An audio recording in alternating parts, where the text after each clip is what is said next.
রবি ঠাকুর দিয়ে শুরু করছি আজকের অনুষ্ঠান।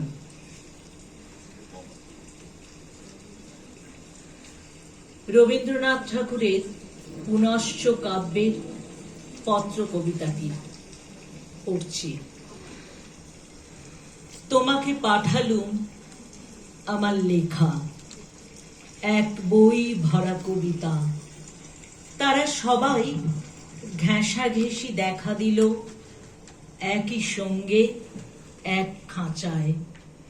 কাজেই আর সমস্ত পাবে, কেবল পাবে না তাদের মাঝখানের ফাঁকগুলোকে। যে অবকাশের নীল আকাশের আসরে একদিন নামলো এসে কবিতা, সেইটি পড়ে রইল পিছনে। নিশীথে রাত্রের তারাগুলি ছিঁড়ে নিয়ে যদি হাড় গাঁথা যায় ঠেসে, বিশ্ববেনের দোকানে হয়তো সেটা বিকোয় মোটা দামে। তবু রসিকেরা বুঝতে পারে যেন কমতি হলো কিসের।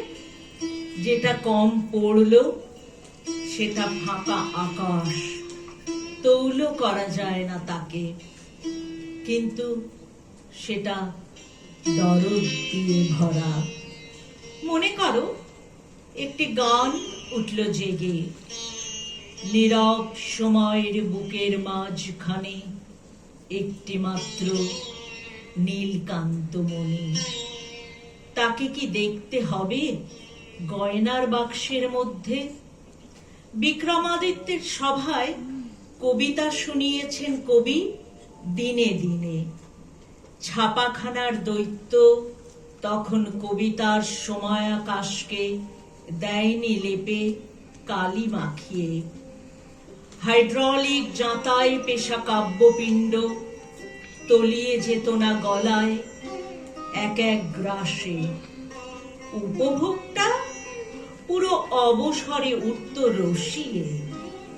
হায় রে, কানে শোনার কবিতাকে পড়ানো হলো চোখে দেখার শিকল। কবিতার নির্বাসন হলো লাইব্রেরি লোকে।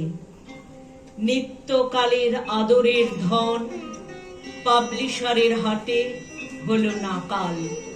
উপায় নেই, জটলা পাকানোর যুগ এটা। কবিতাকে পাঠকের অভিসারে যেতে হয় পটলডাঙ্গার অমনিবাসে চড়ে।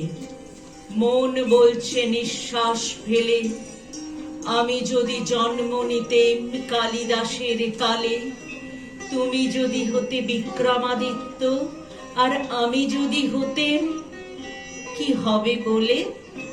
জন্মেছি ছাপার কালিদাস হয়ে, তোমরা আধুনিক মালবিকা। কিনে পড়ো কবিতা আরাম কেদারায় বসে, চোখ বুজে কান পেতে শোনো না।